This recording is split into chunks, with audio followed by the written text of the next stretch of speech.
Welcome to #West 301 Community Connections. Through these series of interviews, we want to introduce those teachers, coaches, school personnel who are involved in our community, nurturing our kids, preparing them for the adult world. My guest today is Chuck Gerberich. He's a math teacher and cross-country coach at ELCO High School. And I wonder, as a way of introducing you, would you give us the highlight reel of both of your endeavors at ELCO? Okay, so I teach the math in high school, as you said, and also coach the cross-country team. This is my 13th year coaching cross-country, so it's become part of the everyday experience out there in building the relationships with the students and the student athletes. So you're building the relationship in the classroom and then also outside the classroom with the students. So that's the fun part is the kids who want to run cross country, they're there because they want to run cross country. Being a math teacher, a little bit different. Yes. Because it's not always their favorite subject. No. So I enjoy both parts of it. I've been a math teacher now for, this will be my 17th year. So I made a midlife change and became a teacher. So, and then the coaching followed suit. Now, 17th year math teacher, but you look like you've also been a runner yourself. I ran in college that was my stress relief time. Okay. And then became a runner as I, got out of college and just continued into staying in shape. My dad was a cross-country coach, so we knew what running was. I just never took it up as a sport while I was in high school or anything like that. So been running ever since.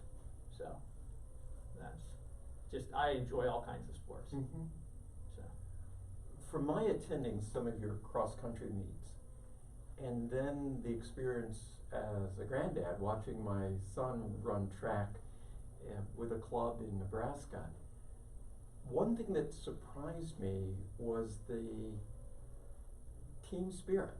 Normally when I think of a team sport, basketball or football, but I found amongst these runners this amazing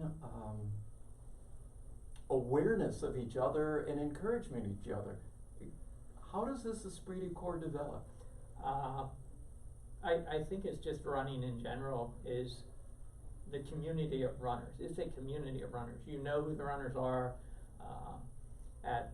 With the ELCO cross country, I can say we do, up until the past year with the pandemic, we'd go to a preseason camp. So you spent 3 days with the team. So you became a team. We did team building skills at the camp we had. We either did high rope courses, low rope courses, just team building games. The one year when we had a more experienced team, we actually went rock climbing along the Susquehanna. So you're holding somebody up there, you have their life, so you're building a team spirit there as you do that. Yes, it is individual, it's competitive, but at the end of the day, everybody's cheering for everybody. So. You mentioned about being competitive. An image that really stood out in my mind is ELCO runners embracing runners whose uni was of a different color.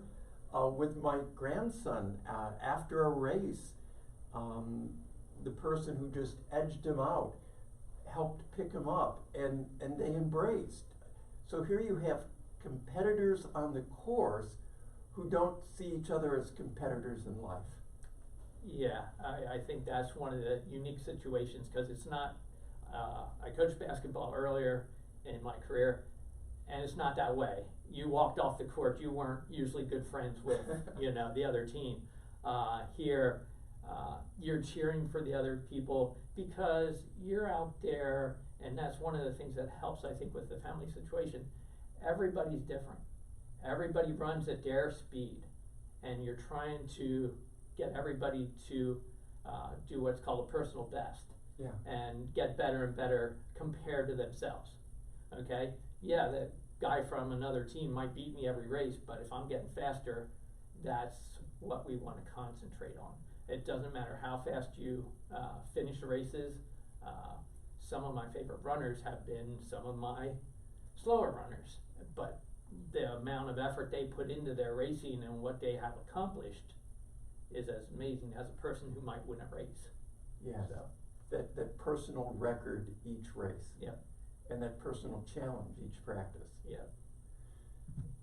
As you do this in camp, do you find that as your older runners, people who've been with you, let's say since middle school or ninth grade, now who are juniors and seniors, do they take a leadership role in nurturing the younger runners into that community? We've been very fortunate. The ELCO runners have been good leaders. So we're fortunate that usually our cross-country team, they're good students, and they are very caring, they're very good leaders. So yeah, I find that the older runners do help with the younger runners. Our girls team for the past 4 or 5 years, they have a big sister, little sister program. So each person at the high school level is matched up with a junior high, and they do it on their own. This is not the coaches, and they match up 1-to-1 and give them notes before races and exchange gifts. Yeah. And little things just to build that community. So one of our first practices next week, when the junior high gets there, will be, the first run will be matched up. You're matched up with a junior high runner. And so it doesn't matter how fast your run is that day. Like, I'm not there telling you, you're gonna go this fast and that little person has to go that fast with you. The seniors and juniors know I go the speed of the junior high runners, but they gotta come back, they gotta know favorite food, favorite color, birthday, do they have dogs, do they have siblings, and we make a game out of it. Everything, I'm very competitive, so everything's a game. If they can't answer the question I ask them when they get back, they are doing a little bit extra work. Yes, you know? yes. So we have a lot of fun with it, but again, it builds that community, and that a lot of people say our team is a family. Yeah. You know, within the ELCO, like, and some that have come from other sports can't believe the relationship within the team. So we're very fortunate with the runners we get. As I listen to you tell the story, my thought is, wow, if we could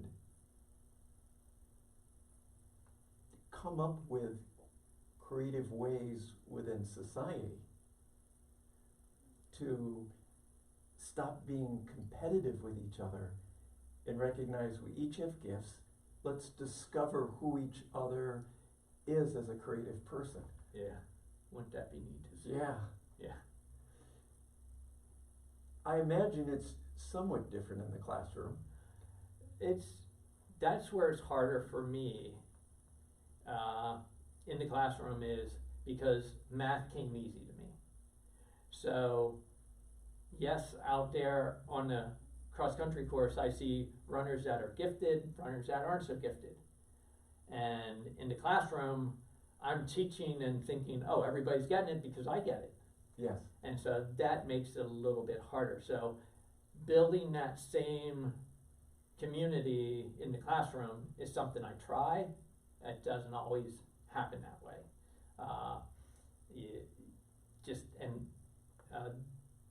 Thinking about and talking with you opens up some ideas maybe in my mind. Okay, yeah, we can take some of this into the classroom. But you take some of that into the classroom, but at the same time, I'm always like, oh, don't you get it? You know, and again, just like on the cross-country course, there are slower learners and there's faster learners. And so you gotta be able to deal with this, both the same type of way. I'm encouraging and positive, and I think that's one of the things that's the same. You want to be encouraging and positive, no matter if it's out in the sport or out in the classroom. So that's some of the similarities that you can bring, and you want to be prepared. So you're prepared for what you're preparing the kids for. Hey, we're going to Columbia next week, and we're going to run up a hill like this twice. The times aren't going to be good, you know. Okay, math class, we're getting this topic with this context next week. It's not going to be easy. It's like climbing a hill. So, yeah, there's some similarities in the classroom, but the kids who are out running want to run. Kids in the classroom always don't want to learn math. So, I imagine the emotional component of sticking with it is with both elements. I know from the little bit of running I've done, you have to be the mental part, that the physical is far more able to go farther and faster than my mind wants to let me. And I know with math, my own experience and hearing other students, there's this quick to say, well, I can't do it. Yeah. And how do you help that student to go beyond the I can't do it and never really allow themselves to learn? For me, it's trying to find maybe something that they like to do in life, and then trying to, you know, okay, this is how you're going to use math in that situation. Again, it wasn't one of my strong points, you know. You don't get it, you shut down. That would frustrate me, you know, because don't shut down on me, because that's no good for either of us. Yes. And so trying to find a common ground. Okay, what do you want to do in life, you know? That has more and more, as I've gotten more experience teaching, what do you want to do in life? And I can probably show you what type of math you're going to need, and then, okay, let's figure out how to get you to enjoy doing that part of math. You know, you want to run your own business, but guess what? There's a lot of numbers to running a business. So, just, again, that's mental approach. If you can keep them positive and not shutting down, but it's definitely tough with math. So in both areas, you're preparing the student for life. Yes, that's a big part of it. It's, you know, I tell the kids when they walk in my room in the beginning of the year, and I'll have freshmen again this year, my goal is to start getting them ready for when they walk out of ELCO, to be ready for what's out there in the world, whether it's college, starting a job, or something else. And math is going to help you, but that's not my full job, you know, and that's, hopefully the kids that are running, they get a lifetime activity that they can do the rest of their life. So, and from what I know, a lot of them have done that. You know, they keep running, they keep in touch. Every once in a while during the summer I get lucky and one of them will call me and say, let's go for a run, you know, and then you catch up and you go for a run. So that's the neat part of things. Thank you for your good work. Thank you for having me. And your season, let's see, school gets started the 24th, is that? The 30th school starts. 30th the school starts, and then your first meet is in, the first league meet is at Raffle Park. Yeah. And then your first ELCO meet is in October? We're only home one time this year, which normally we get 2 home meets, but we only have 1 home meet this year, so I think it's an October 5th date, if I have it correct, that we're home.